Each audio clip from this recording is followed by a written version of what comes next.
ज्ञानानन्दमयं देवं निर्मलस्फटिकाकृतिम् आधारं सर्वविद्यानां हयग्रीवोपास्महे। अज्ञानतिमिरान्धस्य ज्ञानाञ्जनशलाकया चक्षुरुन्मीलितं येन तस्मै श्रीगुरवे नमः। పద్యభాగంలో విభీషణమది సహా పూర్తి చేస్తున్నాం కాబట్టి గద్యభాగంలోని పాఠాలు కూడా కొన్ని మనకు అయ్యాయి కనుక ముందుగా ఈసారి ఉపవాచకంలోని పాఠం చెప్పుకుందాం. ఉపవాచకం మొట్టమొదటిగా చెప్పుకున్నాం. మన పాఠ్య పుస్తకంలోని అంశాలు 4 భాగాలుగా విభజించబడి ఉంటాయి.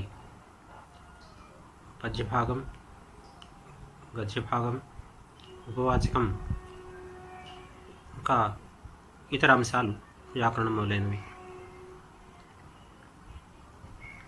ఉపవాచకం అనే పదానికి సమానార్థకంగా మనం ఉపయోగించే పదం నాన్ డీటెయిల్డ్ టెక్స్ట్. మిగతా పద్యభాగంలోని గద్యభాగంలోనూ రకరకాల ప్రశ్నలు ఉంటాయి. అంటే ఇంతమంది చెప్పినట్టుగా వ్యాసరూప ప్రశ్నలు, లఘు ప్రశ్నలు, ఏకపద ప్రశ్నలు, సందర్భ వాక్యాలు, ఇలా అనేక రకాలైన ప్రశ్నలు అనేక చోట్ల కనిపిస్తాయి ప్రశ్నపత్రంలో. కానీ ఉపవాచకానికి సంబంధించి మాత్రం ఒకే ఒక ప్రశ్నలో ఉపవాసానికి ప్రశ్న ఇవ్వబడుతుంది. అది మన ప్రశ్నపత్రంలో 4వ ప్రశ్న. ఇక్కడ ప్రథమ సంవత్సరంలో అయితే 8 ప్రశ్నలు ఇచ్చి 4 ప్రశ్నలు రాయమనేవారు. 8 మార్కులు ఉండేవి. అయితే ఇప్పుడు మనకు మొదటి ప్రశ్నకు ద్వితీయ సంవత్సరంలో 2 మార్కులు పెరిగాయి కాబట్టి ఆ 2 మార్కులు ఈ 4వ ప్రశ్నలో తగ్గించడం జరిగింది. కనుక 4వ ప్రశ్న కేవలం 6 మార్కులు మాత్రమే కేటాయించడం జరిగింది. అంటే 3 ప్రశ్నలు ఇస్తారు, 3 ఏళ్ళు 6 మార్కులు ఇవ్వబడతాయి. 6 ప్రశ్నలు ఇస్తే 3 ప్రశ్నలు మనం సహనం రాస్తాం, 3 ఏళ్ళు 6 మార్కులు మనకు లభిస్తాయి. దీనికోసం మన పాఠ్యపుస్తకంలో ఇవ్వబడిన పాఠాలు ఉపవాచకం అనేటువంటి శీర్షిక కింద కర్ణభారం, వజ్రం వజ్రేణ భిద్యతే, మూర్ఖరాజకం. ఈ ప్రస్తుతమైనటువంటి ఈ పరిస్థితులలో సిలబస్ తగ్గించారు కాబట్టి అందులో ఈ ఉపవాచకం నుంచి తొలగించిన పాఠం మూర్ఖరాజకం. కనుక ఈ సంవత్సరం మనం ఈ కర్ణభారం అనే పాఠాన్ని, వజ్రం వజ్రేణ భిద్యతే అనే పాఠాన్ని మాత్రమే మనం చదవాల్సి ఉంటుంది. ఇంతకుముందే చెప్పుకున్నాం నాన్ డీటెయిల్డ్ టెక్స్ట్ అంటే మిగతా పద్యభాగంలోని పాఠాల వలె గద్యభాగంలోని పాఠాల వలె పూర్తిగా ప్రత్యక్షరము దీనిని మనం క్షుణ్ణంగా అభ్యసించాల్సిన అవసరం తక్కువ. అంటే ఇందులో వచ్చే ప్రశ్నలు పరిమితం కాబట్టి ఆ ప్రశ్నల మీద ప్రత్యేకంగా దృష్టి సారించి మిగతా పాఠాన్ని కేవలం విషయగ్రహణం కోసం మాత్రమే మనం చదువుతాం. అంటే అంత డీటెయిల్డ్గా ప్రతి అక్షరం చాలా వివరంగా, చాలా సూక్ష్మంగా అర్థం చెప్పుకొని, ప్రతి పదం యొక్క అర్థాన్ని తెలుసుకుంటూ, ప్రతి వాక్యం యొక్క భావాన్ని తెలుసుకుంటూ దాన్ని మనం చదవాల్సిన అవసరం లేదు. అంటే టోటల్గా ఇక్కడ కొంచెం పాఠం మనం వేగంగా చెప్పుకుంటాం.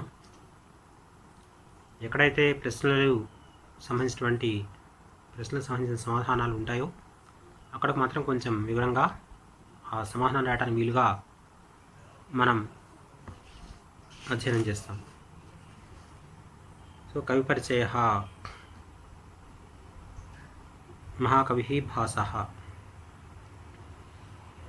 భాస మహాకవి గురించి కవి పరిచయం ఉంది. ఇది ఇందులో ఏం చెప్తున్నానంటే, ఇవన్నీ మీరు దాదాపు ఈ పాఠం 99 పేజీ నుంచి 110 పేజీ వరకు దగ్గర 10 పేజీల పైగా ఉన్నది.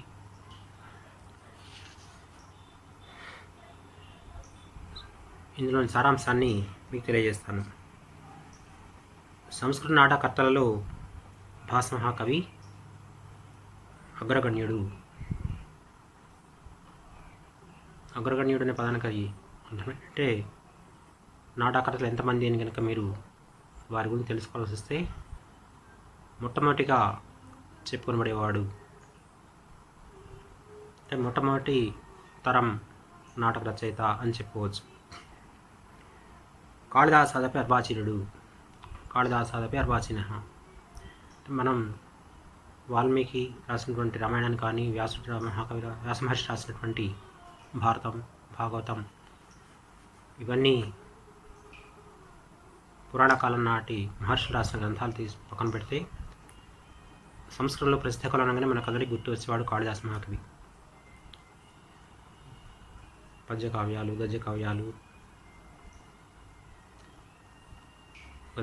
ఏం రాయలేదు కానీ పద్యకావ్యములు, ఖండకావ్యాలు, లఘుకావ్యాలు, నాటకాలు అన్నీ రాసిన వారు కాళిదాస మహాకవి. అందరికీ బాగా పరిచయమైనటువంటి పేరు. అయితే ఆ కాళిదాస్ కంటే ఈయన ప్రాచీనుడు. అయితే కాళిదాస్ కావ్యాల, నాటకాలు రెండు రాశారు. ఈయన మాత్రం 13 నాటకములే రచించారు. రాసిన గ్రంథాల, నాటకాలు వాటి సంఖ్య 13. ఈ 13 నాటకాలకు కలిపి సామూహికంగా ఒక పేరు చెప్పబడింది. ఏంటంటే భాస నాటక చక్రం అని ఆ 13 నాటకాలను వ్యవహరిస్తారు. ఇందులోని కథలు ఎక్కువ శాతం రామాయణం నుంచి, మహాభారతం నుంచి, హరివంశం అనేది శ్రీకృష్ణ యొక్క చరిత్ర నిలిపే గ్రంథం, దాని నుంచి కూడా తీసుకోవడం జరిగింది. ఆ నాటకాల పేర్లు మన కవి పరిచయంలో ఇవ్వబడ్డాయి. మొత్తం 13 నాటకాల పేర్లు ఇక్కడ ఉన్నాయి. ప్రతిమ, అభిషేకం, మధ్యమయాగం, దూతవాక్యం, దూత ఘటోత్కచం, కర్ణభారం, ఊరుభంగం, పంచరాత్రం, బాలచరితం, స్వప్నవాసోదత్తం, ప్రతిజ్ఞా యోగంధరాయణం, అవిమారకం, చారుదత్తం. అయితే ఇందులో 6వ సంఖ్యలో ఉన్నటువంటిది కర్ణభారం. ఆ పాఠాన్ని మనం అందులో ఇక్కడ చదువుకోబోతున్నాం. ఈ రాసిన నాటకాలలో కొన్ని పెద్ద పెద్దవి ఉన్నాయి, కొన్ని చిన్న చిన్నవి ఉన్నాయి, నాటికలు లాంటివి అన్నమాట. ఒక నాటిక ఈ కర్ణభారం. ఇవి చాలా కాలం పాటు ఏదో కారణం వల్ల మరుగున పడిపోతే 1909వ సంవత్సరంలో కేరళలో ఉన్నటువంటి ఒక మహాపండితులు టి గణపతి శాస్త్రి గారు వీటిని మళ్ళా అన్వేషించి భాసుని రాసిన నాటకాలు ఇవి అని లోకంలో ప్రచారంలో తీసుకొచ్చారు. ఈ నాటకాలను చదవటం వలన భాసుని యొక్క ప్రతిభా పాఠ్యాల గురించి మనకు తెలుస్తుంది. రచనా శైలి చాలా అందంగా ఉంటుంది. ఇది కవి పరిచయం చెప్పిన విషయం. తర్వాత మనం ఇందా చెప్పుకున్నాం, భాసు రాసిన నాటకాలు కొన్ని రామాయణం పైన, కొన్ని భారతం పైన, కొన్ని ఇతర గ్రంథాలపైన, ఈ శారదూతం లాంటివి కొన్ని అప్పటికి అందుబాటులో ఉన్నటువంటి కథా సాహిత్యం పైన ఆధారపడి ఉన్నాయని. ఈ కర్ణభారం పేరును బట్టి తెలుస్తుంది, ఇందులో కర్ణుడు ఒక ప్రధాన పాత్ర కాబట్టి ఈ కథ భారతం నుంచి గ్రహించబడింది అని. ఇందులో వర్ణించిన విషయాలు, యుద్ధరంగానికి పోతూ కర్ణుడు తాను మనసులో చాలా బాధపడటం,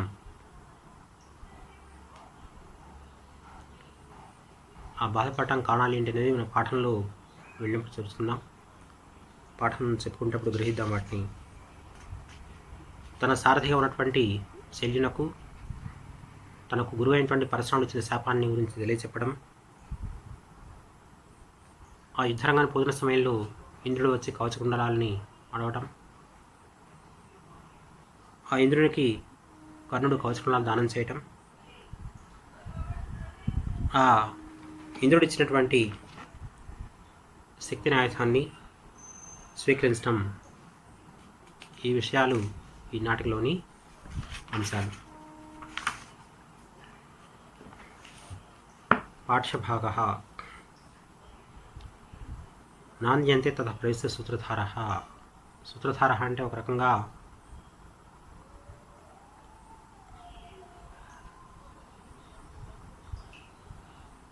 ఆ నాటకాన్ని నిర్వహించే వ్యక్తి అనుకోవచ్చు.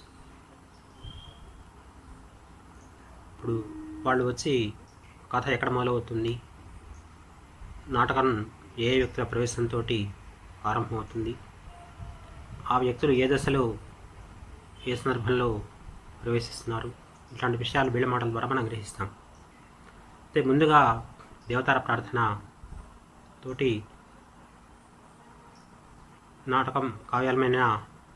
నాటకమైన రచయిత దేవతా ప్రార్థనతో ఆరంభిస్తారు. కాబట్టి ఇక్కడ ముందుగా నరసింహస్వామి ప్రార్థనతోటి ఈ నాటకం మొదలవుతుంది. శ్రీధర వస్తు శ్రీయే వహ, ఇది 4వ పదంలో లేని శ్రీధర వహ శ్రీయే అస్తు. శ్రీధరుడు లక్ష్మీదేవిని తన వక్షస్థంలో ధరించినటువంటి శ్రీ మహావిష్ణువు మీకు సంపదలను ఇచ్చివాడగురుగాక. అయితే విష్ణుమూర్తి యొక్క అవతారాలు చాలా 10 అవతారాలు ఉన్నాయి. అందులో విష్ణు యొక్క ఏ అవతారాన్ని ఈయన ప్రార్థిస్తున్నాడు అంటే అక్కడ విశేషణను బట్టి తెలుసుకోవచ్చు. ఏ అవతారం యొక్క మానవుడు మరియు జంతువు ఆ రెండు యొక్క కలగలిసిన రూపంతో ఉండి ఆ రూపాన్ని చూడటం వలన నరులు, నారీమణులు, రాక్షసులు, దేవతలు, ఇతర పాతాళవాసులు అందరూ కూడా భ్రాంతులైనారు, కంగారు పడ్డారు. ఏ అవతారంలో ఉన్నటువంటి శ్రీ మహావిష్ణువు తన వజ్రాల వంటి గోళ్లతో తేజేశ్వరుని యొక్క వక్షస్థలాన్ని చీల్చేశాడు, ఏ విష్ణువు రాక్షస సైన్యాన్నంతా సంహరించాడు, లేదా రాక్షసరాయమైనటువంటి హిరణ్యకశిపుని యొక్క శక్తి సామర్థ్యాన్ని నాశనం చేశాడు, ఆ శ్రీధరుడు అనగా ఆ శ్రీ నరసింహస్వామి మీకు సంపాదించుగాక అనే శ్లోకంతో, ప్రార్థనా శ్లోకంతో ఈ నాటకం మొదలవుతున్నది. ఈ సూత్రధారుడు తెర ముందు ఉండగా తెర వెనుక నుంచి ఒక మాట వినిపిస్తుంది. భోహో భోహో నివేదితాం మహారాజాయ అంగేశ్వరాయ. మహారాజు అయినటువంటి అంగేశ్వరుడు అంగదేశాధిపతికి అనమాట. అంగ అనేది దేశం, అంగవంగ, కళింగ, కాశ్మీర ఇలా ప్రాచీన దేశాల గురించి చెప్పుకుంటారు.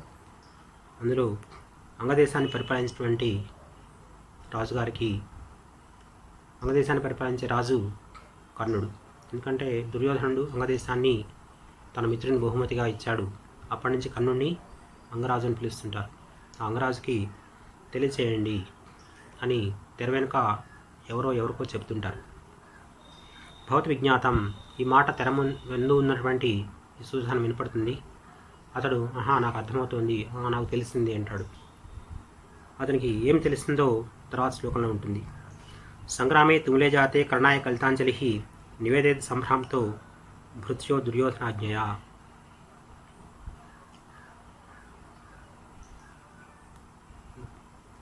దుర్యోధన ఆజ్ఞ మేరకు ఒక భృత్యుడు వచ్చాడు. అతడు కర్ణుడికి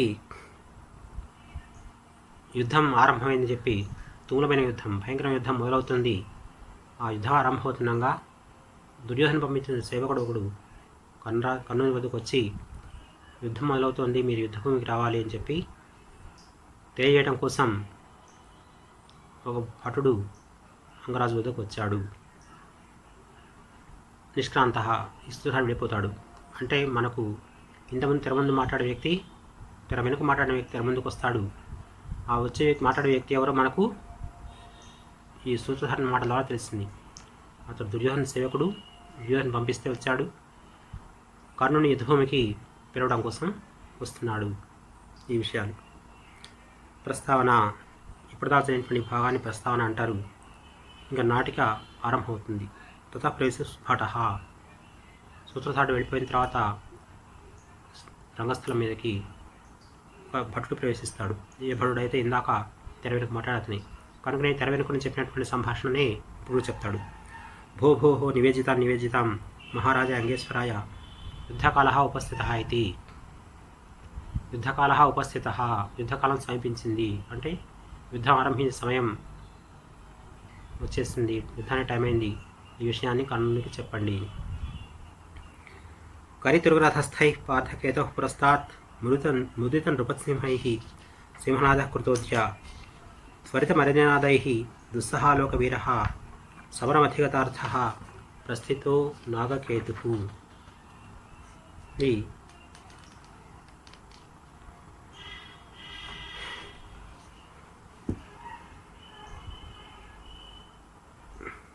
పార్థకేతోః పురస్తాత్, అర్జునుని యొక్క జెండా ఎదుట అంటే జెండా ముందర అర్జునుడు ఉండగా అర్జున్ రథం ముందర నిలబడినటువంటి రాజులు, సంతోషం ఉన్నటువంటి నృపత సింహాలు వంటి రాజులందరూ కూడా వాళ్ళందరూ కరితురగ రథస్థై, కొందరు ఏనుగుల మీద ఉన్నారు, కొందరు గుర్రాలపైన ఉన్నారు, మరికొందరు రథాలను అధిరోహించి ఉన్నారు. వీళ్ళందరూ సింహనాదం చేస్తున్నారు. అంటే అర్జున్ రథం వద్ద ఉన్నటువంటి అతని పక్షంలో ఉన్న వీరులందరూ కూడా సింహనాదాలు చేస్తూ యుద్ధానికి సిద్ధమవుతున్నారు. వాళ్ళు చేసినటువంటి సింహనాదాలు విని దుర్యోధనుడు రోషంతో దుస్సహాలోక వీరః, మికిలి తేజస్తో ప్రకాశించేటువంటి వీరుడైనటువంటి దుర్యోధనుడు అరినినాదైః త్వరితం, ఆ శత్రువుల నినాదం విని వస్తున్నాను మీతో యుద్ధం చేయడానికి అని చెప్పి పౌరుషంతో సమరమధిగతార్థః, యుద్ధభూమికి చేరుకున్నాడు. నాగకేతు, ఇక్కడ దుర్యోధన వాడి పదం నాగకేతు. దుర్యోధన రథం పైన జెండాపై నాగం సర్పం చిహ్నం ఉంటుంది కాబట్టి నాగకేతు అని చెప్పడం జరిగింది. అంటే సారాంశం, దుర్యోధనుడు శత్రుపక్షం వారి సింహనాదాలు విని యుద్ధానికి బయలుదేరాడు. నేను వెళ్తున్నాను, నీవు కూడా రా అని చెప్పి కర్ణునికి సందేశం పంపించాడు. పరిక్రమ్య విలోక్య, ఆ భటుడు కర్ణుని శిబిరం ముందర ఈ మాటలు చెప్తూ రెండటి రొట్టు ఇటు నడిచి గమనించి, అయే మంగరాజ సౌరపరిస్థితి పరివృత్తః శైలిరాజేన సహ స్వభవనాన్ని నిష్క్రమ్య యతేవ అభివర్తతే. భోః కిన్ను ఖలు యుద్ధోత్సవ ప్రముఖస్య దృష్టపరాక్రమస్య అభూతపూర్వః హృదయ పరితాపః. నేను పిలవడానికి వచ్చాను, కానీ నేను చెప్పబోయే లోపలనే కర్ణుడు యుద్ధానికి అవసరమైనటువంటి అన్ని పరికరాలను సమకూర్చుకొని తన భవనం నుండి అంటే తన శిబిరం నుండి బయటకు వచ్చేస్తున్నాడు యుద్ధభూమి వైపు వెళ్ళటం కోసం. అంటే పిలవాల్సిన అవసరం లేకుండా అతనే బయలుదేరుస్తున్నాడు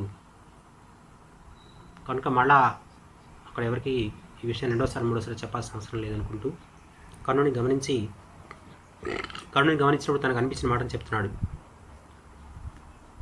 ఇంతకుముందు ఎప్పుడు యుద్ధంలో పాల్గొన్నా ఆ యుద్ధంలో ఉత్సాహంతో చాలా ప్రధాన స్థానంలో ఉండి పోరాటానికి సిద్ధపడేటువంటి కర్ణుడు ఇవాళ ఎందుకో ఆ కర్ణుని యొక్క హృదయంలో పరితాపం కనిపిస్తోంది.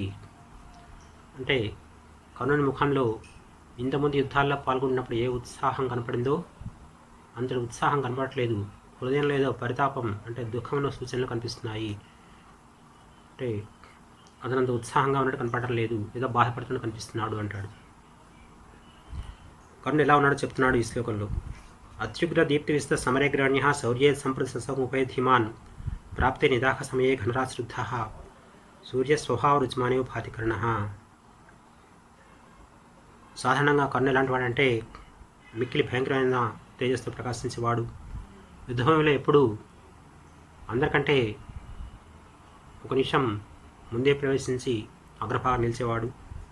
అలాగే పరాక్రమ విషయంలో కూడా ఎవరికి తీసుకునేవాడు. అలాంటి కర్ణుడు ఈరోజు ఎందుకో సశోకముపైతి ధీమాన్, ఎంతో తెలివిగల ఆలోచనాపరుడైనటువంటి కర్ణుడు సశోకముపైతి ఎందుకో కొంచెం బాధపడుతూ యుద్ధభూమి చేరుకుంటున్నాడు. ఈరోజు కర్ణుడు ఎలా ఉన్నాడంటే ప్రాప్తే నిదాహ సమయే ఘనరాశ్రుద్ధ సూర్యస్వభావ రుచిమానేవ భాతికర్ణ. ఎండాకాలంలో మేఘాలన్నీ అడ్డగిస్తే సూర్యుడు ఎలా ఉంటాడో, ఎండాకాలంలో సూర్యునికి సహజంగానే తేజస్సు ఎక్కువగా ఉంటుంది. అలాగే కర్ణుడు సహజమైన తీసుకెళ్ళవాడు. కానీ మేఘాలు అడ్డగిస్తే ఆ సూర్యుడికి ఎలా అయితే కొంచెం మసబారినట్టు కనిపిస్తాడు, ఏదో మనసులోని పరితాపం కారణంగా కర్ణుడు ఇల్లు అలాగే కనిపిస్తున్నాడు అని చెప్పాడు. యావదపసర్పామి నిష్క్రాంత. సరే, వచ్చిన పని దాదాపు కర్ణుడిని పిలవడం కోసం వచ్చాడు, కర్ణుడే బయలుదేరి వచ్చిన కనుక పని పూర్తయినట్టే, నేను వెళ్తాను అని చెప్పి నిష్క్రమిస్తాడు ఈ వచ్చిన భటుడు. తతః ప్రవిశతి యథానిర్దిష్ట కర్ణ శల్యశ్చ. తర్వాత ఆ రంగస్థలంపైకి కర్ణ శల్యశ్చ యథానిర్దిష్ట ప్రవిశతి. కర్ణుడు మరియు శల్యుడు యథానిర్దిష్ట అన్నాడు. అంటే భటుడు ఎలా అయితే వారిని చూశానంటున్నాడు, ఎలా యుద్ధానికి అవసరమైనటువంటి పరికరాలని, అంటే కవచధారణ, ఆయుధాలను తీసుకోవటం, రథంలో వీరుడి వేషంలో బయలుదేరటం ఏదైతే చెప్పాడో అలాగే ఉన్నటువంటి కర్ణుడు మరియు శల్యుడు, అంటే కర్ణుడు రథిగా, శల్యుడు సారథిగా రథం పైన వెళ్తున్నట్టుగా వీడిద్దరూ ప్రవేశిస్తారు. కర్ణ, మొట్టమొదట కర్ణుడు మాట్లాడుతున్నాడు. మా తావన్ మమ శర్మార్గలక్ష్యభూతా సంప్రాప్తా క్షితిపతయ సజీవశేషా కర్తవ్యం రణశిరసి ప్రియం కురూణాం ద్రష్టవ్యో ఏది సభవేద్ ధనంజయో మే.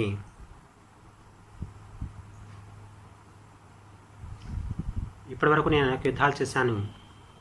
ఏ యుద్ధంలో కూడా నా బాణ మార్గంలోకి వచ్చిన వాళ్ళు, అంటే నా బాణాలకు గురి అయిన వాళ్ళు, అనగా ఎవరిని ఉద్దేశించి నేను బాణాలు వేశానో ఆ రాజులందరూ కూడా ప్రాణాలతో మిగిలిలేరు. అంటే తనతో పోరాడినటువంటి, తనకు ఎదురుపడినటువంటి ప్రతి రాజును కూడా, ప్రతి శత్రువును కూడా కర్ణుడు సంహరించేశాడు. వాళ్ళెవరూ ప్రాణాలతో తిరిగి వెనక్కి వెళ్ళలేదు. అంటే ఇది తన గత చరిత్ర అన్నమాట. యుద్ధంలో ఇప్పటిదాకా నేను ఎవరిని మీద పరాజయం పొందలేదు. అందరూ నా చేతిలోనే పరాజయం పొంది పారిపోవటమో లేదా చనిపోవటమో జరిగింది. సజీవ శేషాహ, ప్రాణాలతో మిగిలిన వాళ్ళు మా కాదు, అంటే మరణించడం జరిగింది. ఈరోజు కనుక యుద్ధభూమిలో నాకు అర్జునుడు ఎదిరినట్లయితే నేను కౌరవులకు సంతోషాన్ని కలిగిస్తాను, వాళ్ళకి ఇష్టమైన పని చేస్తాను. కౌరవులకు ఇష్టమైన పని ఏంటి? కర్ణుడు అర్జునుడిని సంహరించడం. కాబట్టి నేను అర్జునుడిని సంహరిస్తాను. అయితే ద్రష్టవ్య ఇది సభవేద్ ధనంజయో మే,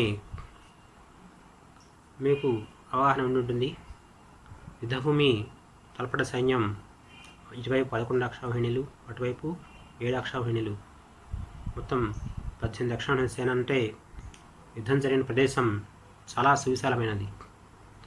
అక్కడ ఎవరెవరితో యుద్ధం చేస్తున్నారో తెలుసుకోవడం కూడా ఒక్కొక్కసారి ఎవరేమూలో ఉన్నారో తెలుసుకోవడం కష్టం. కాబట్టి ఒక్కోసారి ఒక్కొక్క వీరుడికి మరొక వీరుడు ఎదురుపడే అవకాశం కూడా లేదు. కానీ ద్రష్టవ్య ఇది సభవేద్ ధనంజయ మే, అర్జునుడు నాకు కనపడితే, అర్జునుడితో పోరాడే అవకాశం నాకు లభిస్తే మాత్రం నేను కౌరవులకు సంతోషాన్ని కలిగిస్తాను, అంటే అర్జునుడు తప్పక సంహరిస్తాను అని చెప్పాడు. అంటూనే అయితే మన ప్రయత్నం మనం చేయాలి కాబట్టి, ఓ శల్యరాజా, ఎత్రాసౌ అర్జున తత్రైవ చూద్దాం మమ రథ, అర్జునుడు ఎక్కడైతే ఉంటాడో అక్కడికి నా రథాన్ని తీసుకుని వెళ్ళు. అంటే మధ్యలో ఎవరు ఎదురై యుద్ధానికి ఆహ్వానించకపోతే సరాసరి నా రథాన్ని అర్జునుడి దగ్గరికి తీసుకువెళ్ళు. అంటే ఎవరెక్కడ ఉన్నారనేది వాళ్ళ ధ్వజాలను బట్టి గ్రహించే అవకాశం ఉంటుంది. కాబట్టి అర్జునుడి రథం దానిపైన కపిధ్వజం ఎక్కడ ఉంటుందో గమనించి ఆ ప్రాంతానికి నా రథాన్ని తీసుకుని వెళ్ళు అని చెప్పాడు. శల్య, ఇప్పుడు శల్యుడు అంటే సారథిగా ఉన్నటువంటి శల్యుడు మాట్లాడుతున్నాడు. బాఢం, మంచిది, సరే, అలాగే, ఈ పదానికి అర్థం ఇది. మనం మామూలు ఓకే అంటాం కదా, అలాంటిది అనమాట. ఈ బాఢం అనే పదం మనకి ఇంకా ఈ నాటకంలో ఇంకా ముందు ముందు చాలాసార్లు వస్తుంది. బాఢం అంటే మంచిది, సరే, మీరు చెప్పినట్టు చేస్తాను అని అంగీకార సూచక అనమాట. అహోన్ ఖలు కర్ణ, కర్ణుడు అహోను ఖలు అంటున్నాడు. ఇది చాలా ఆశ్చర్యంగా ఉంది కదా అని తనలో తానే ఆశ్చర్యంలోనవుతున్నాడు. ఆశ్చర్యం ఏంటి? మనం ఇంతకుముందు చెప్పుకున్నాం, భటుడు కర్ణుడిని చూసినప్పుడు, దుర్యోధన పైన భటుడు వచ్చినప్పుడు ఎందుకో చాలా బాధగా ఉన్నాడు, శోకంతో ఉన్నాడు, అంటే శోకిస్తున్నట్టు కనిపిస్తున్నాడు కర్ణుడు. యుద్ధభూమికి వచ్చే కర్ణుడు ఉత్సాహంతో ఆనందంగా రావట్లేదు, బాధపడుతున్నాడు చెప్పాడు కదా. అదే విషయాన్ని ఇప్పుడు కర్ణుడు కూడా తన గురించి తాను స్వయంగా చెప్పుకుంటున్నాడు. అన్యోన్య శస్త్ర వినిపాత నికృత గాత్ర యోధాస్వాణ రథేష్ మహాహవేషు క్రుద్ధాంతక ప్రతిమ విక్రమణ మహాపి వైధుర్యమాపద చేతసిద్ధ కాలే.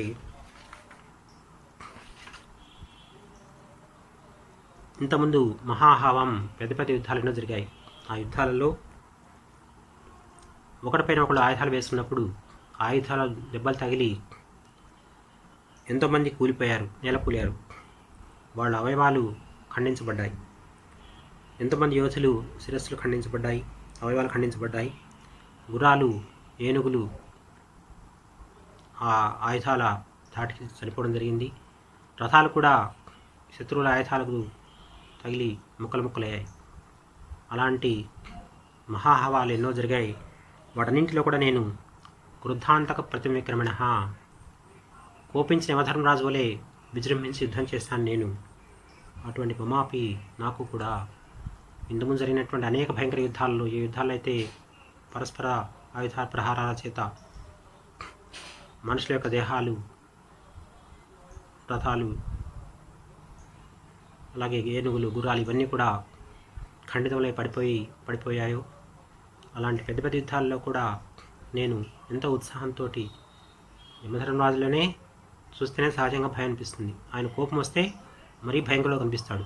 అలా అరవీర భయంకరునై చెలరేగి పోరాడినటువంటి మమాపి, నాకు కూడా వైధుర్యం ఆపద చేతసిద్ధ కాలే. ఎందుకో యుద్ధం చేయబోతుంటే చేతసి, నా మనసులో వైధుర్యం ఆపదతి, ఎందుకో ఒక రకమైనటువంటి వైధుర్యం అంటే ధైర్యహీనత, బేలతనం అంటాం కదా, ఇది మనసులో కొంచెం కలవరపాటు కలుగుతోంది అని చెప్తున్నాడు కర్ణుడు.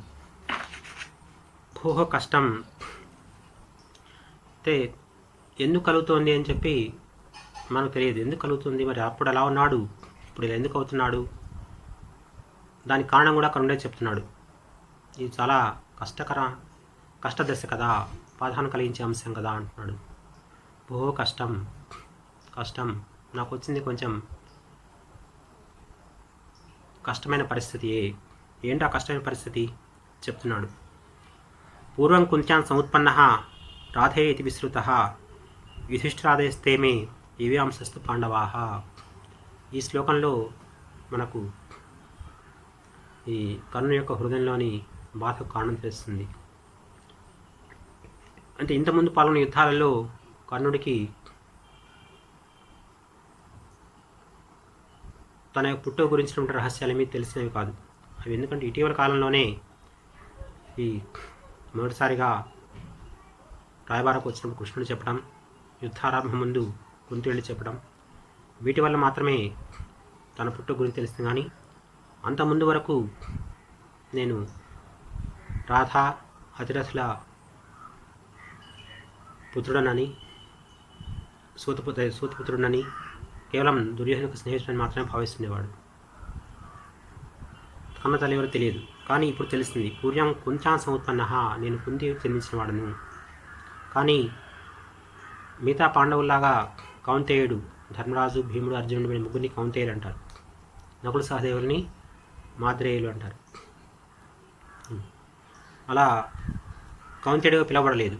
కానీ నేను రాధేహ ఇది విస్తృత, రాధ యొక్క కుమారుడుగా నేను లోకంలో పేరు పొందాను. కుంతికి పుట్టాను కానీ పెంచినది నన్ను రాధేయుడిగానే లోకాన్ని నేను పరిచయం అయ్యాను. కుంతికి పుట్టాను కనుక యుధిష్ఠిరాదేస్తే మే ఏవియాంశస్తు పాండవాహ. నా పుట్టు ప్రకారం చూసుకుంటే నేను ఇప్పుడు ఎవరితో యుద్ధం చేయడానికి వెళ్తున్నానో ఆ పాండవులందరూ కూడా మే ఏవియాంశ, నాకు చిన్న తోబుట్టువులు అంటే తమ్ముళ్ళు. యుధిష్ఠిరాదేహాతే, వాళ్ళందరూ కూడా ధర్మరాజు మొదలైనటువంటి ఆ 5 మే అంశః నాకు నా తర్వాత పుట్టినటువంటి సోదరులు వాళ్ళు. ఏవియాన్ అంటే చిన్నవాడు, అంటే తమ్ముళ్ళు అన్నమాట. ఇప్పుడు నేను యుద్ధం చేయడానికి పోతున్నది నా తమ్ముడితోనే కావటం అనేది నాకు కొంచెం ఇంతకుముందున్నంత ఉత్సాహాన్ని లేకుండా చేసింది. ఆ మనసులోని బాధకు అదే కారణం అంటున్నాడు అనమాట. ఇప్పటికే తనపైన దుర్యోధన నమ్మకం పెట్టున్నాడు కాబట్టి, ఇన్నాళ్ళు దుర్యోధన వైపు ఉన్నాడు కనుక ఈ చివరి క్షణంలో పాండవులు వైపు రావడానికి అతను నమస్కరించలేదు కనుక కౌరవపక్షంలో యుద్ధం చేస్తున్నాడు. కానీ చేయాల్సింది తన తమ్ములపైన, తన తమ్ములతోటి అనే విషయం తెలిసినప్పుడు మనసు కొంచెం ఆందోళనగా ఉంది అన్నమాట. సరే, ఇంకా మనసులోని దానికి కారణం ఇంకా చెప్తున్నాడు. అయం సకాల క్రమలబ్ధో శోభనః గుణప్రకర్షో దివసోయమాగతః నిరర్థమస్త్రంచ మయా హి శిక్షితం పునశ్చ మాతుర్వచనేన వారితః పునశ్చ మాతుర్వచనేన వారితః. ఆ మనసులో ఆందోళనకు కారణాలు చెప్తున్నాడు. నేను ఏ రోజు కోసం అయితే ఎంతకాలం ఎదురు చూస్తున్నానో ఆ రోజు వచ్చింది. ఏ రోజు కోసం? అర్జునుడిని మాత్రమే తన ప్రతిద్వందిగా భావించి అర్జునుడిని జయించి జరగబోయే యుద్ధంలో నీకు విజయాన్ని సాధించి పెడతాను అని చెప్పి ఎన్నోసార్లు వీరుడు చెప్పాడు. తనతో పోరాడగల వీరుడు అర్జునుడే కాబట్టి అతన్ని జయించడం ద్వారానే తన ప్రాకరణ నిరూపించుకోవాలని, తద్వారా తన మిత్రుడైనటువంటి దుర్యోధనకి సంతోషం కలిగించాలని, ఆ యుద్ధం ఎప్పుడు వస్తుందా అని చెప్పి ఎదురు చూస్తుంటే అది ఇన్నాటికి లభించింది. గుణప్రకర్ష దివసోయమాగతః. అది గుణప్రకర్ష, ఎంతో గుణాధిక్యం కలిగినటువంటి రోజు ఇది. ఎందుకంటే అర్జునుడు కర్ణుడు అనేటువంటి ఇద్దరు వీరులు పరస్పరం ఎదురుడి పోరాడేటువంటి చాలా గొప్ప రోజు ఈ రోజు వచ్చింది. కోరుకున్న రోజు వచ్చింది. చాలా గొప్ప రోజు అయినప్పుడు సంతోషించాలి కదా. కారణం, బాధపడడానికి కారణం ఏంటంటే నిరర్థమస్త్రంచి మయా శిక్షితం. ఏదైతే కోరుకున్న రోజు వచ్చిందో ఆ రోజు అదే సమయంలో అతని గురువు శాపం కూడా గుర్తొస్తుంది. గురువు శాపం ఏంటి అంటే పరశురాముడు ఇచ్చినటువంటి శాపం ఒకటి ఉంది. నువ్వు నన్ను మోసగించి నా వద్ద విజయం విషించావు కాబట్టి నీ యొక్క జీవన్మరణాలను నిశ్చయించేటువంటి అంతిమ యుద్ధంలో నీవు నేర్చుకున్న విద్య ఏది కూడా నీకు ఉపయోగపడకుండా గాక, అంటే గుర్తు రాకుండా గాక అన్నట్టుగా పరశురాముని యొక్క శాపం ఉంది. ఇప్పుడు ఆ శాపం ఈరోజు ఏమైనా ఫలిస్తుందేమో అనేటువంటిది మనసులో ఒక ఆందోళనకు కారణం. పునశ్చ మాతుర్వచనైన వారితః. ఇంకోటి ఏంటంటే, తల్లి నీ సోదరులను చంపవద్దని అన్నప్పుడు ఆమెకు ఒక వాగ్దానం చేశాడు. ఒక అర్జునుడు తప్ప మిగతా వాళ్ళు ఎదురైన వారిని నేను సంహరించను అని. మాతుర్వచనైన వారితః. తల్లి యొక్క మాట చేత కూడా నేను నివారించబడ్డాను. పాండవులతో కనపడ్డ వాళ్ళని కనపడ్డట్టుగా వాళ్ళందరినీ సంహరించాలన్నా కానీ నా తల్లి మాట నన్ను వారిస్తోంది. ఒక వీరుడిలాగా శత్రు సంహారం లక్ష్యంగా పాండవులతో యుద్ధం చేయలేను. తల్లి మాట నన్ను నివారిస్తోంది. నేను నేర్చుకున్నటువంటి విద్య నిరర్థమవుతున్నటువంటి, నిష్ప్రయోజనం అవుతున్నటువంటి గురుశాపం కూడా నాకు ఒకటి ఉంది. అందువల్లనే నేను ఎంతగానో కోరుకున్నటువంటి ఈ యుద్ధ సమయం ఆసన్నమైనా నేను సంతోషంగా ఉత్సాహంగా ఉండలేకపోతున్నాను అని చెప్పాడు. భోహ శలిరాజా శ్రూయతాం మమాస్త్రస్య వృత్తాంతః. అది ఇక్కడ ఒక మాట చెప్పాడు, నేను నేర్చుకున్న విద్య నాకు నిరర్థకము, ఉపయోగపడనిది అని. అయితే ఆ విషయం ఏంటో ఈ మాటలు వింటున్నటువంటి శల్యుడికి తెలుసో తెలియదో జనాలకు తెలిసే అవకాశం లేదు.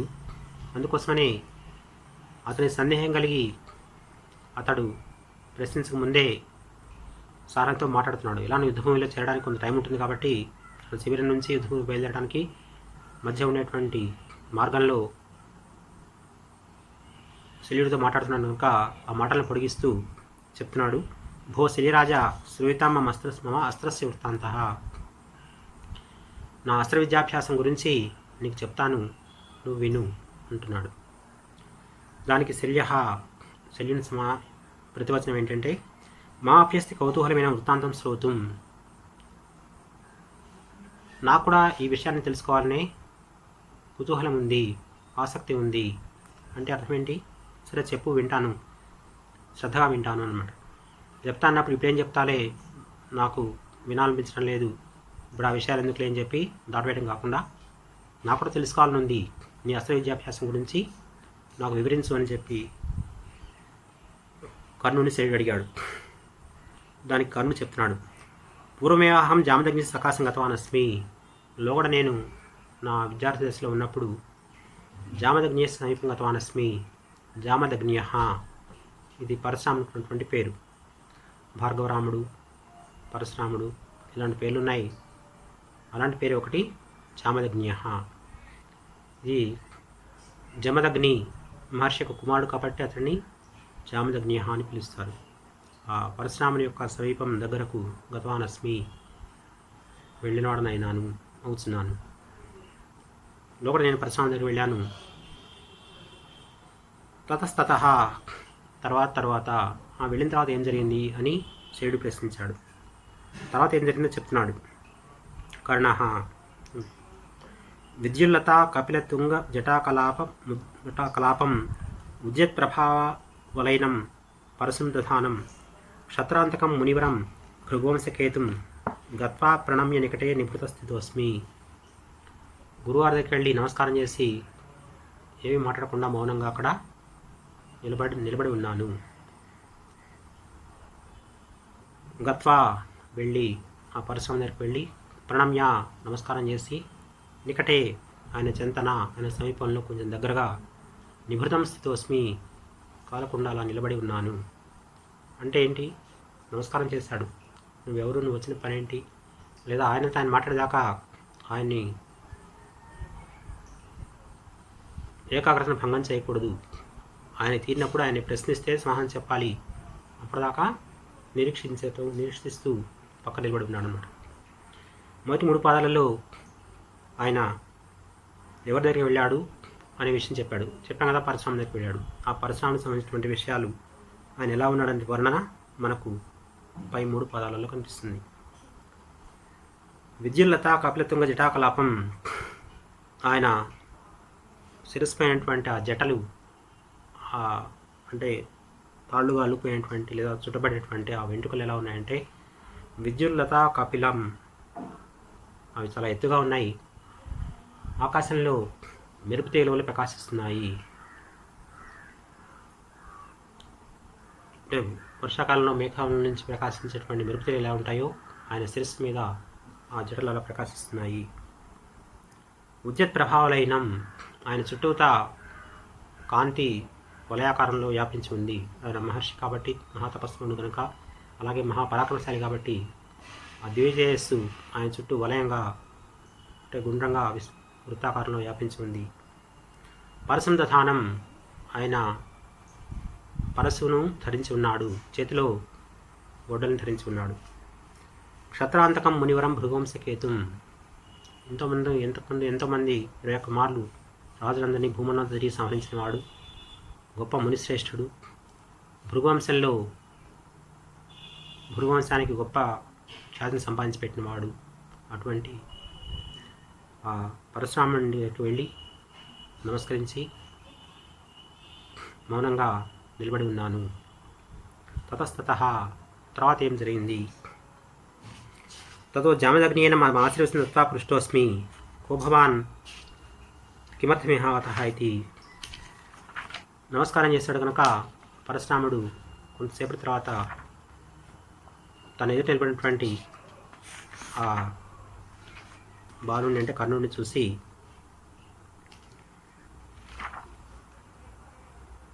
ప్రశ్నించాడు. తతః జామదగ్నిని మమ ఆశీర్వచనం తత్వ, ముందు నన్ను ఆశ్రయించి దీర్ఘాయుష్మానుభవ లేదా మనోవాంఛస్తు ఇలాంటి సహజమైనటువంటి ఆశీర్వచనం మీద ఒకటి ఇచ్చి, పృష్టః అస్మి, అడుగుబడ్డాను నేను. ఆయన నన్ను అడిగారు ఏమనంటే 2 ప్రశ్నలు. కో భవాన్, భవాన్ కహ, ఎవరు నీవు? కిమర్థం ఇహమాగతః, ఎందుకోసం ఇక్కడికి వచ్చావు? ఎవరు నీవు, ఎందుకు వచ్చావు? ఈ 2 ప్రశ్నలు వేశారు పరశురాముల వారు కర్ణుడిని. తతస్తత, శల్యుడు దానికి అంటే కొంచెం చెప్పాడు కదా కూడా ఉత్సాహం ఉంది, అదే ఉత్సుకత ఉంది, ఆసక్తి ఉంది, తెలుసుకోవాలనే కోరిక ఉంది, తపన ఉంది అని. అందుకనే అతను ఒక వాక్యం పూర్తి చేస్తున్నాడు. తర్వాత ఏం జరిగింది చెప్పు వేగంగా అన్నట్టుగా అతన్ని తొందరపెట్టి తర్వాత ఏం జరిగింది. తతః తర్వాత కర్ణుడు చెప్తున్నాడు, నేనేమన్నానంటే భగవన్ అఖిలాన్ని అస్త్రాన్ని ఉపశిక్షితం ఇచ్చామి ఇత్యుక్తవానస్మి. భగవన్ ఓ దేవా, అఖిలాన్ని అస్త్రాన్ని ఉపశిక్షితం ఇచ్చామి కోరుచున్నాను, ఉపశిక్షితం ఇచ్చామి నేర్చుకుంటూ కోరుచున్నాను, నేర్చుకోవాలనుకుంటున్నాను. అఖిలాన్ని అస్త్రాన్ని ఉపశిక్షితం ఇచ్చామి, మీ వద్ద ఉన్నటువంటి ఆయుధ విద్యనంతా అన్ని ఆయుధాల అస్త్రాలని కూడా నేను నేర్చుకోవాలని కోరుతున్నాను. అంటే మిమ్మల్ని గురువుగా స్వీకరించి గురువుగా మిమ్మల్ని ఉండమని ప్రార్థించి మీకు శిష్యుడినై మీ ద్వారా మీ వద్ద ఉన్నటువంటి అస్త్ర విద్యనంతా నేర్చుకోవాలని చెప్పి నా కోరిక, అందుకోసమే నేను ఇక్కడికి వచ్చానని చెప్పాడు. తతస్తతః తర్వాత ఉక్తోహం భగవత, తర్వాత భగవాన్ పరశురాముల వారు నాతో ఇలా అన్నారు, ఏమంటే బ్రాహ్మణేషు ఉపదేశం కరిష్యామి న క్షత్రియాణం. నేను బ్రాహ్మణులకు మాత్రమే ఉపదేశం చేస్తాను, అంటే అస్త్రవిద్య నేర్పిస్తాను. నా క్షత్రియాణం, క్షత్రియులకు నా కాదు, క్షత్రియులకు ఉపదేశం చేయను. ఇక్కడ జరిగింది ఏంటంటే ఓ భవాన్ అనే మొదటి ప్రశ్నకు కర్ణుడు సమాధానం చెప్పలేదు. నీవు ఎవరు అన్నదానికి మొదటనే కనుక ఇట్లా ధృతరాష్ట్రుల వారి రహస్యాలు అయినటువంటి అధిరథునకు కుమారుడను సూతపుత్రుడు అని చెప్పుంటే అసలు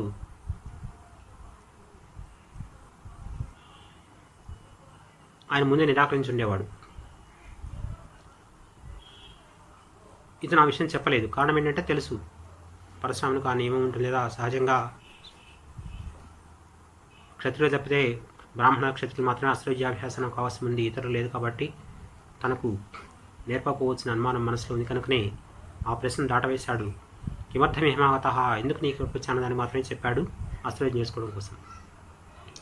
అయితే కర్ణుడు సహజంగా పుట్టుతో రాజకుమారి అయినటువంటి కుంతికి సాక్షాత్తు ప్రత్యక్ష దైవం సూర్యభగవాన్ యొక్క పుత్రుడు కనుక అతని తేజస్సు, అతని రూపం ఇవన్నీ కూడా అతను ఎవరు సూతపుత్రుడని భావించేలా ఉండవు. అందుకనే ఇతను బ్రాహ్మణుడు లేదా క్షత్రుడు ఎవరో ఒకరు అయి ఉంటాడు. ఇతను సమాధానం చెప్పకుండా పరశురాముడు అలానే భావించాడు. కారణం ఇతని యొక్క తేజస్సు లేదా రూపురేఖలు.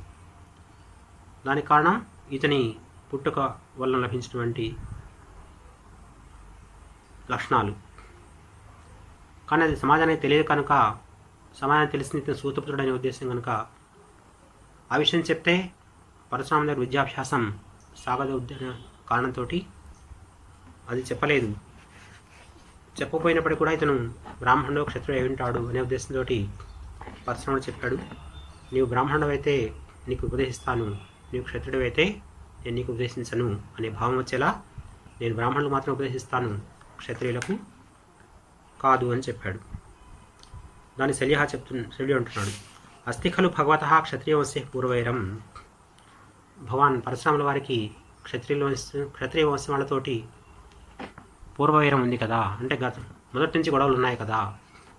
కారణం తెలుసు, పరశురామ తండ్రి జమదగ్నిని కార్తవీర్యార్జునుడు సంహరించినందుకు క్షత్రియ జాతిపైననే కోపం తెచ్చుకొని 21 మార్లు భూమండలం తిరిగి క్షత్రియ జాతిని నాశనం చేస్తానని పూనుకొని రాజును సంహరించినవాడు. తను తండ్రిని చంపినటువంటి వాళ్ళు తన శత్రువులైనటువంటి క్షత్రియులకు విద్య నేర్పడానికి అతను ఎలా ఇష్టపడతాడు, కాబట్టి అతను అలా మాట్లాడటం సబబేను అని చెప్తున్నాడు. పరశురాముల వారికి పూర్వవైరం ఉంది కాబట్టి ఆయన అలా చెప్పడం కరెక్టే. తర్వాత కర్ణ తతః నాహం క్షత్రియ అయితే అస్త్రోపదేశం గృహీతం ఆరబ్ధమయ్యా. ఆయన మాట చెప్పిన తర్వాత నేను సమాధానం ఏం చెప్పానంటే నాహం క్షత్రియ, నా అహం క్షత్రియ, నేను క్షత్రుడను కాదు అని చెప్పాను. క్షత్రుడిని కాని మాట వాస్తవమే, కానీ బ్రాహ్మణుడు కూడా కాదు. కానీ నేను బ్రాహ్మణుడు కాదు క్షత్రుడును కాదు అని చెప్పలేదు. చెప్తే విద్యాభ్యాసానికి అవకాశం ఉండదు. కనుక ఒక రకంగా గురుగారి దగ్గర వాస్తవాన్ని మరుగుపరిచి ఆయన చెప్పిన 2 అంశాల్లో బ్రాహ్మణులు మాత్రమే నేర్పిస్తాను, క్షత్రియులు కాదంటే క్షత్రియులు కాదు అన్నారు కనుక నేను క్షత్రియుడిని కాదు, నాకు నేర్పవచ్చు మీరు అనే భావం ధ్వనించేలా చెప్పాడు. నాహం క్షత్రియ, నేను క్షత్రియుడిని కాను ఇది ఈ విధంగా పలికి అస్త్రోపదేశం గ్రహీతం ఆరబ్ధమయ్యా, అస్త్రోపదేశం గ్రహించడం ఆరంభించాను, అంటే విద్యాభ్యాసాన్ని మొదలుపెట్టాను. తతస్తత, తర్వాత ఏం జరిగింది అని మళ్ళా శ్రీయుడు ప్రశ్నించాడు. తతః కతిపయ కాలాతిక్రమే కదాచిత్ ఫలమూల సమిత్ కుస్మాహరణాయ గతవతా గురునా సహ అనుగతోస్మి.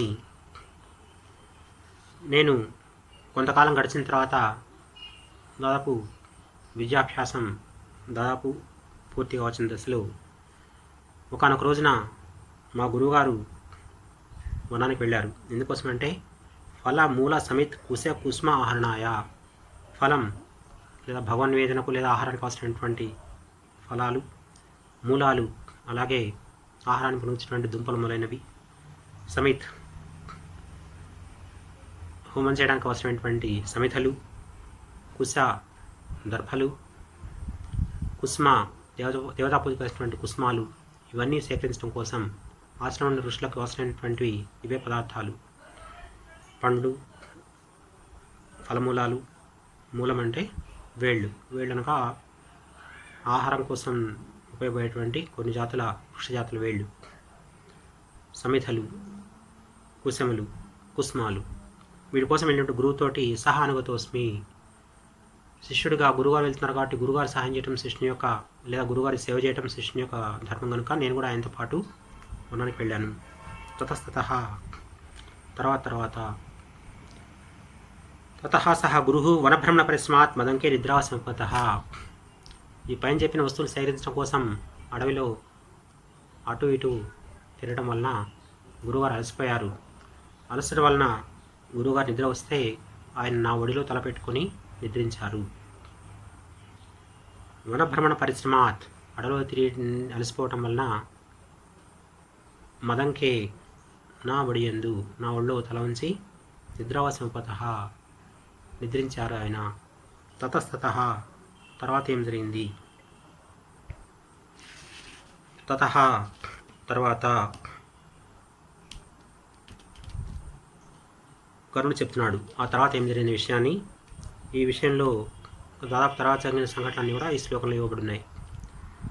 కృత్తే వజ్రముఖే నామకృమిణ దైవాన్ మమరుద్వయే నిద్రాచ్ఛేద భయాద్ అసహ్యత గురోర్ధైర్య తదా వేదన ఉత్థాయ క్షత్రజాపృతః సహసా రోషాన్నోద్దీపితః బుద్ధ్వా మాం శశాపకాలఫలాన్ని అస్త్రాన్ని తే సంత్వితి. వజ్రముఖం అనే పేరున్నటువంటి ఒక కృమి, అంటే చిన్న పురుగు అనమాట, దాని పేరే వజ్రముఖం అని చెప్తున్నారు. అంటే వజ్రాయుధం ఎంత బలంగా ఉంటుందో దాని యొక్క ముఖం, నోరు అంత బలంగా ఉంటుంది. నోట్లోని కూరలు లేదా పళ్ళు లాంటివి అంత బలంగా ఉంటుంది. అంటే దేన్నైనా కొరికివేయగల సామర్థ్యం ఆ పురుగుకు ఉందన్నమాట, ఆ క్రిమికి. అది ఏం చేస్తుందంటే దైవాత్, నా దురదృష్టం కొద్దీ దైవవశం వలన, మమ్మ ఊరుద్వయ కృత్తే, నా రెండు తొడలపైన అది కొరికింది, గాయం చేసింది. అది నన్ను కొరికి బాధ పెడుతున్నా దానిని దూరంగా తరమాలంటే నేను కదలాల్సి వస్తుంది. నేను కదిలితే నిద్రాచ్ఛేద భయాద అసహిత గురోర్ధైర్య తదావేదన, ఆ బాధను తట్టుకోలే శక్తి నాకు ఉన్నందువలన, లేదా ఒక బాధ ఎక్కువ కలుగుతున్నా నేను కదిలితే గురువుగారికి నిద్రాభంగం కలుగుతుందేమో, నిద్రిస్తున్న గురువుగారు మేల్కొంటారా, నిద్ర భంగం కలుగుతున్నటువంటి ఆలోచనతోటి ఆ వేదనను నేను ఓర్చుకోవడం జరిగింది. వేదన అసహ్యత, ఆ బాధ నాచే ఓర్చుకునబడింది, నేను దాన్ని ఓర్చుకున్నాను. ఉత్థాయ క్షత్రజాపృత సహసా రోషంలో దీపిత, నేను ఓర్చుకున్న గురువుగారికి నిద్రాభంగం కలగకూడదని చెప్పి నేను ప్రయత్నించినా కానీ నా గాయాల నుంచి కారినటువంటి రక్తం గురువుగారి కిందకు ప్రవహించడం చేత ఆ రక్తంతో తడిసినటువంటి గురువుగారు వెంటనే మేల్కొన్నారు. మేల్కొని రోషాన్లో ఉద్దీపిత, రోషానలం అంటే కోపాగ్ని, రోష అంటే కోపం, అనలాంటి అగ్ని, కోపాగ్నితో ఉద్దీపిత, మండుచున్నవాడై, అంటే మిక్కి తీవ్రమైన కోపంతో మండిపడుచు అనమాట. అంటే కారణం ఏంటంటే పరశురామ దృష్టిలో కర్ణుడు బ్రాహ్మణుడు కాబట్టి అనే ఉద్దేశంతోనే విద్యాభ్యాసాన్ని ఆరంభించాడు. అయితే ఒక బ్రాహ్మణుడు ఒక పురుగు వచ్చి తన శ్రేయాన్ని తోచేస్తుంటే రక్తం ధారగా కారుతుంటే తట్టుకొని అలా కదలకుండా ఉండగలుగుతాడా అంటే అంత ధైర్యము, అంత బాధను తట్టుకునే శక్తి బ్రాహ్మణుడికి ఉన్నది కనుక ఇతను బ్రాహ్మణుడు కాదేమని అనుమానం ఈ సంఘటన ద్వారా పరశురామునికి ఏర్పడింది. అంటే బ్రాహ్మణుడు కాకుండా నా దగ్గర బ్రాహ్మణుని చెప్పి విద్యాభ్యాసం చేస్తున్నాడంటే ఇతను మోసగించేటువంటి భావన కలిగి విపరీతమైన కోపం వచ్చింది. ఆ కోపంతో మండిపడుచు బుద్ధ్వా గ్రహించి విషయాన్ని తెలుసుకొని అంటే ప్రశ్నించాడు, ఎవరురా నువ్వు, ఇంత జరుగుతున్నా తట్టుకున్నావు అంటే నువ్వు నిజమైన బ్రాహ్మణుడేనా, నాకు వాస్తవం చెప్పు అని చెప్పి అడిగితే ఇతడు అబద్ధం చెప్పలేడు కాబట్టి వాస్తవాన్ని చెప్పేశాడు. అక్కడంటే సమాధానం దాటవేశాడు, తప్పించుకునే అవకాశం ఉన్నది కాబట్టి. కానీ ఇప్పుడు స్పష్టంగా నేను క్షత్రియుడిని కాను అన్నాడు, బ్రాహ్మణుని చెప్పలేదు కదా. ఇప్పుడు నేను బ్రాహ్మణ నేను అని చెప్పాలి, కానీ అలా చెప్పడం తప్పు కాబట్టి అబద్ధం ఆడలేడు, అందుకని చెప్పేశాడు. నేను క్షత్రియుడు కానని చెప్పాను, అది వాస్తవమే, కానీ మీరు అనుకుని నేను బ్రాహ్మణుడు కాను, ఇలా సోదపుత్రుడు అనే విషయాన్ని చెప్పాడు. అంటే నిజానికి జన్మతః క్షత్రుడు కాబట్టే, సోదపుత్రుడు కాబట్టే పెంపకం ద్వారా అంత బాధను అతను తట్టుకోగలిగాడు. ఆ విషయాలన్నీ బుద్ధ్వా గ్రహించి మాంసశాప నన్ను శపించాడు. పరశురాములు వారు శపించారు ఏమనంటే, కాల విఫలాన్ని అస్త్రాన్ని తే సంత్వితి, తే అస్త్రాన్ని నీ యొక్క ఆయుధాలన్నీ కూడా నువ్వు నా దగ్గర ఏదైతే విద్యను అభ్యసించావో ఆ విద్య అంతా కూడా కాల విఫలాని సంతు. కాల విఫలాని సకాలంలో అంటాం కదా, ఏ కాలంలో అయితే వీటి యొక్క అవసరం నీకు చాలా ఎక్కువగా ఉంటుందో, ఇప్పుడు మనం చదివిన చదువు ఉంటుంది, దాని యొక్క అవసరం ఎప్పుడు, పరీక్షా సమయంలో. పరీక్ష ముందు అన్నీ బాగానే గుర్తుంటాయి, పరీక్ష హాల్లో అన్నీ మర్చిపోయినాం అనుకోండి, ప్రయోజనం ఏముంది. వర్షాలు ముందు వెనక బాగుపడతాయి, కానీ ఎప్పుడైతే పంటకు వర్షం అవసరమో అప్పుడు వర్షం పడకపోతే పంట మొత్తం ఎండిపోతుంది. పంట ఎండిపోతే వర్షం పడ్డ ప్రయోజనం ఉంది. ఇలాగా కాలంలో వైఫల్యం అంటే ఏ దశలో దాని యొక్క అవసరం ఎక్కువగా ఉంటుందో ఆ సమయంలోనే ఉపయోగపడకపోవటం అన్నమాట. అలాగా మిగతా సమయంలో నేర్చుకునే విద్య ఉపయోగపడుతుంది, కానీ ఏ సమయంలో నీకు ఇది అత్యవసరంగా ఈ విద్యను ఉపయోగించి నువ్వు విజయాన్ని సాధించాల్సి ఉంటుందో ఆ సమయంలో మాత్రం విఫలాన్ని సంతు, వ్యర్థమైనవి అగునుగాక, నిష్ప్రయోజనం అగునుగాక. అంటే ఆయుధాలు ఏవి నీకు ఉపయోగపడవు అనగా నీకు ఇవి ఒక రకంగా గుర్తుకు రావు. ఉపయోగపడంటే అర్థం ఏంటి, నీకు వాటిని ప్రయోగించలేవు అనగా ఆ అస్త్రాన్ని ప్రయోగించాల్సిన మంత్రాలు నీకు స్ఫురించవు, నీ విద్య అప్పుడు నీకు ఉపయోగపడదు అని చెప్పి మాంసశాప నన్ను శపించను. సో ఇప్పటికీ ఆ అస్త్రస్య వృత్తాంతం శ్రూయతాం మమ అస్త్రస్య వృత్తాంత, నా యొక్క అస్త్ర వృత్తాంతం చెప్తాను విను అని చెప్పాడు కదా. సో చెప్పడం పూర్తయింది కాబట్టి తర్వాత ఇంకేముంది, తర్వాత అతను అక్కడి నుంచి వచ్చేస్తాడు కనుక తతహ అనే మాట లేదు ఇక్కడ. తెలుసుకోవాలంటే తెలుసుకొని పూర్తయింది కాబట్టి ఇంకా తర్వాత ఏం జరిగింది ప్రశ్న శల్యుడి నుంచి రావట్లేదు. శల్యుడు ఈ మొత్తం విషయం విని తన బాధను కూడా తన సానుభూతిని వ్యక్తం చేస్తున్నాడు. శల్య అహో కష్టం అభీతం తత్ర భవత, అహో అయ్యో అయ్యో పాపం అంటాం కదా, కష్టం అభిహితం తత్ర భవత, ఆయన చాలా బాధను కలిగించే విధంగా మాట్లాడారు, నీకు దుఃఖాన్ని కలిగించే విధంగా ఆయన చెప్పడం జరిగింది అంటే ఆయన శాపం ఇవ్వడం చాలా బాధాకరమైన అంశము అని చెప్పి తన సానుభూతిని వ్యక్తం చేస్తాడు. ఇది ఇందులోని కర్ణుడు పరశురామునికి తన యొక్క శల్యుడికి తన యొక్క అస్త్ర విద్యాభ్యాసాన్ని గురించి చెప్పడం విషయం ఇక్కడ ముగిసింది. మిగిలిన దాన్ని తర్వాత పాఠంలో చెప్పుకుందాం.